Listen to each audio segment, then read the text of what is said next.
CBN e a Política, com Letícia Gonçalves.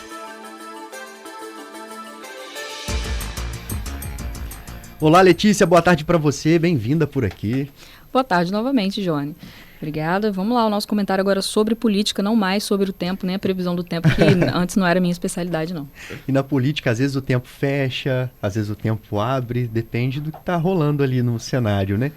E por enquanto está tumultuado, muitos candidatos aí, pelo menos pretendentes ao governo do estado, né, Letícia? Sim, hoje vamos falar de um dos pré-candidatos, que é o deputado federal Hélder Salomão, do PT. Eu publiquei uma coluna ontem em A Gazeta, uma entrevista que eu fiz com o Hélder Salomão, porque me chamou a atenção alguns movimentos dele do PT feitos em setembro em comparação com as movimentações feitas agora. O que aconteceu? Em setembro, o PT fez um congresso, um encontro estadual, e lá anunciou a pré-candidatura do Hélder Salomão ao governo do Espírito Santo. Só que foi uma coisa assim estranha, porque o Hélder é atualmente deputado federal, foi o deputado federal mais votado do Espírito Santo em 2022 e, pela ordem natural das coisas, seria candidato à reeleição e com potencial para ser o que se chama aí de um puxador de votos para a chapa de candidatos do PT e dos outros partidos que compõem a Federação Brasil da Esperança com o PT, que é o PV e o PCdoB. Seria importante a manutenção dele nessa chapa de candidatos a deputado federal, até para ajudar outros candidatos da mesma chapa.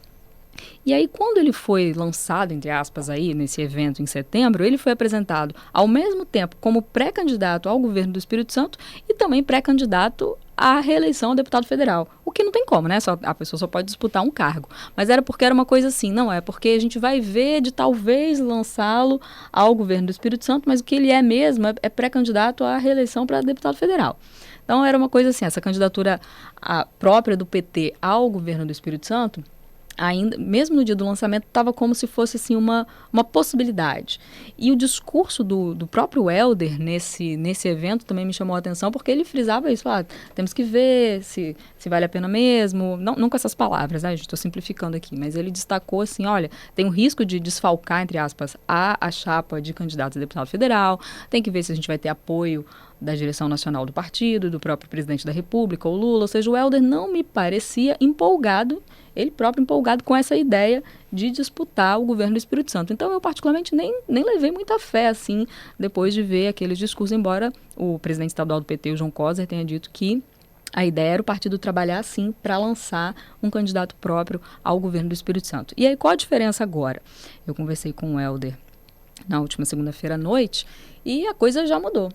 Agora de setembro para cá, o Hélder e outros integrantes do PT passaram a fazer um pequeno périplo aí pelos municípios do interior do Espírito Santo, fazendo plenárias, o PT chama muito de plenária, reuniões políticas realizadas aí em municípios do interior. Isso com lideranças dos municípios. Lideranças dos municípios, do município sede do encontro e também municípios vizinhos. Aí o Hélder disse que, considerando aí o envio de representantes de municípios vizinhos nesses encontros regionais, já falou com cerca de 30 municípios, pessoas de 30 municípios aqui do Espírito Santo, num movimento que não deixa de ser pré-eleitoral.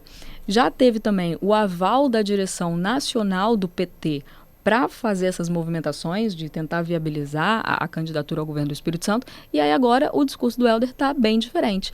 Ele diz, agora ele não fica assim, eu sou pré-candidato ao governo, mas também sou pré-candidato à eleição. Ele fala, não, sou pré-candidato, ele já se diz realmente pré-candidato ao governo do Espírito Santo, e mais, ele diz o seguinte, abre aspas, vamos disputar o governo do Espírito Santo para valer, fecha aspas.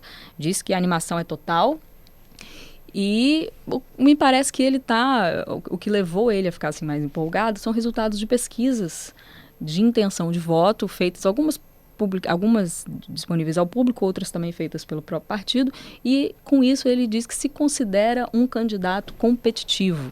E por ser um candidato competitivo, na avaliação dele, isso torna mais provável que o partido nacionalmente e que o próprio presidente Lula realmente invistam na campanha dele aqui, investir não só no sentido de colocar dinheiro do fundo eleitoral, mas de apostar mesmo e não retirar a candidatura, porque em 2022, por exemplo, o PT chegou a lançar a pré-candidatura do senador Fabiano Contarato ao governo do Espírito Santo, mas quando foi chegando o período lá de registro mesmo das candidaturas, antes disso, o PT retirou a pré-candidatura do Contarato, não disputou o governo do Espírito Santo naquele ano, 2022, e apoiou a reeleição do governador Renato Casagrande, do PSB. Hoje, inclusive, o PT faz parte do governo Casagrande, tem a Secretaria de Esportes, que é comandada pelo Nunes, que é filiado ao PT, e tem aí essa questão. Então, o PT agora vai querer disputar o governo contra o candidato apoiado pelo Casagrande, sendo que o PT faz parte do governo Casagrande.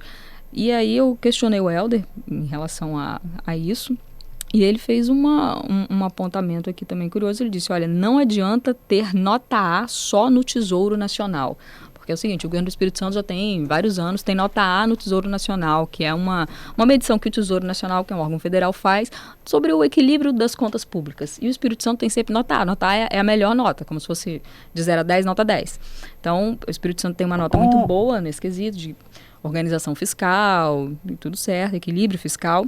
Mas o Helder disse, não adianta ter só nota A no Tesouro, precisa ter também nota A nas políticas públicas e tal. Mas se o PT faz parte do governo Casagrande, eu questiono, mas o PT não faz parte, então não colabora com a elaboração das políticas públicas desse atual governo, do governo Casagrande?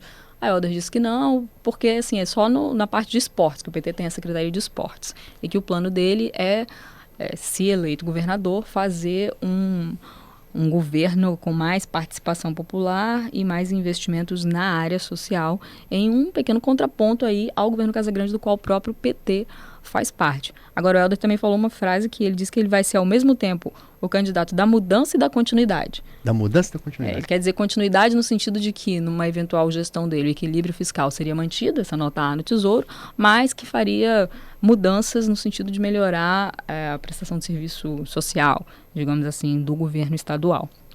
O Helder, lembrando que foi prefeito de Cariacica por 2 mandatos, o último mandato dele terminou em 2012, e agora o prefeito lá é o Euclério Sampaio, do MDB. E o PT, ou pelo menos parte do PT, faz oposição ao Euclério em Cariacica. No ano passado, o Euclério foi reeleito com mais de 80% dos votos, então como essa reeleição é até mais ou menos recente, a gente pode dizer que ele tem uma grande aprovação, o Euclério tem uma grande aprovação lá.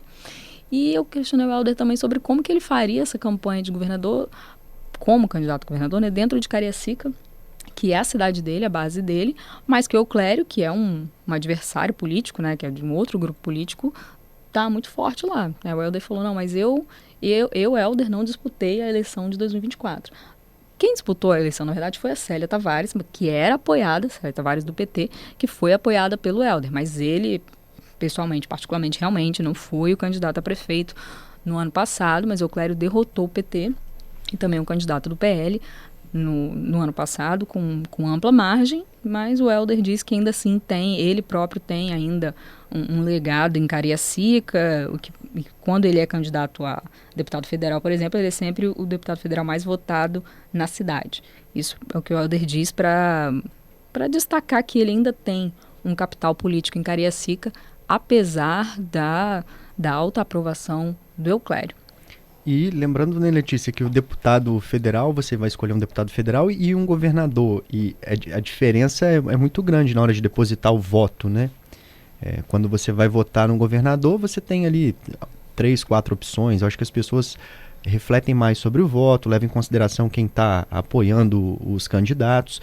Como que o PT está se organizando? Ele falou com você sobre os apoios de outros partidos, né? Porque agora está todo mundo ali tentando se juntar, né, com os partidos para criar essas coligações. Então, hoje o PT está no governo Casagrande, que é liderado pelo PSB, e o PSB, esse grupo do governador Casagrande, é que aglutinou hoje o maior número de partidos e de apoios de liderança. Lembrando que o grupo do governador tem 2 pré-candidatos ao governo, que são o vice-governador Ricardo Ferraz, do MDB, e o prefeito de Vila Velha, Arnaldinho Borgo, que está sem partido, com uma preferência clara pelo Ricardo. Esse grupo do governador hoje, majoritariamente, tem preferência pelo nome do Ricardo Ferraz. E o PT está ali nessa base aliada ao governo Casagrande, mas eleitoralmente falando, o PT está mais próximo dos partidos que compõem a federação com o próprio PT, porque uma federação funciona como se fosse um partido só, em termos práticos, eleitorais, né? E aí são PV e PCdoB, que estão junto com o PT, e, segundo o Helder, a Rede e o PSOL também estão juntos nesse diálogo eleitoral, nessa construção da pré-candidatura própria do PT ao governo do Espírito Santo aqui. Agora, o primordial pro Helder e pro PT aqui é que o próprio presidente Lula apoie e participe da campanha do Helder. Não sei se pessoalmente, né, se o Lula teria que vir aqui no Espírito Santo, mas que isso seja colocado para o presidente como que o presidente apoie diretamente essa candidatura própria do PT ao governo do Espírito Santo aqui, que apoia diretamente o Helder. Isso foi uma palavra que o Lula ainda não deu ao Helder, é o que ele está aguardando, mas ele disse que ainda vai ter, né, uma conversa com o presidente sobre isso. O Helder também pretende conversar com o governador Renato Casagrande, não que seja para a formação de uma aliança eleitoral, porque, como eu já disse, o grupo do governador já está bem sinalizado de apoiar o Ricardo Ferraz, que é do MDB, Ricardo que não tem laços políticos com o Partido dos Trabalhadores. Em junho, inclusive, eu perguntei ao Ricardo se havia possibilidade, se ele gostaria do apoio do PT, porque o MDB e o PT estão juntos hoje aqui no Espírito Santo, junto com o PSB, né, no governo Casagrande. E aí o Ricardo, na época, deu uma resposta bem curta, mas enfática, dizendo assim, olha, eu acho que o PT tem que ter mesmo um candidato próprio ao governo do Espírito Santo e eles que defendam o legado do PT e do Lula, que eu não farei.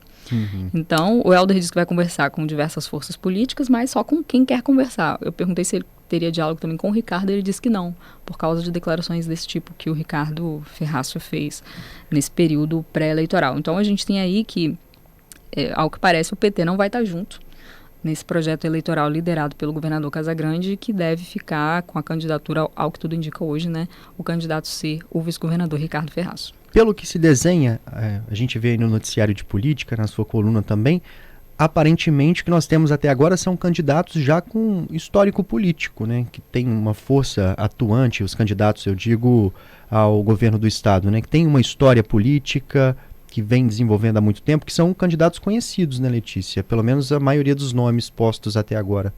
Podem surgir novos nomes aí para frente, né? Mas quem a gente tem agora, só rememorando aqui, né? Pré-candidatos ao governo do Espírito Santo. Ricardo Ferraz, do MDB, que sim, é um político tradicional aqui do Espírito Santo, já foi vice-governador, inclusive, em outra gestão, no governo Paulo Artung.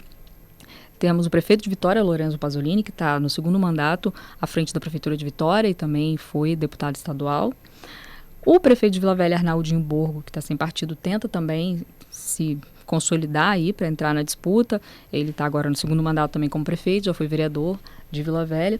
O Nésio Fernandes, ex-secretário de Saúde, que é do PCdoB, também já manifestou interesse em disputar. Mas aí já é outra coisa, porque o PCdoB está na federação com o PT. E a federação só pode lançar um nome. Se a candidatura do Helder já está, a pré-candidatura, né, já está andando assim, não teria espaço ali para esse outro nome. E temos que ver como é que outros partidos vão se comportar, né? Mas hoje o que a gente tem é esse cenário, por enquanto. Obrigado, tá, Letícia. A gente segue acompanhando aí essas...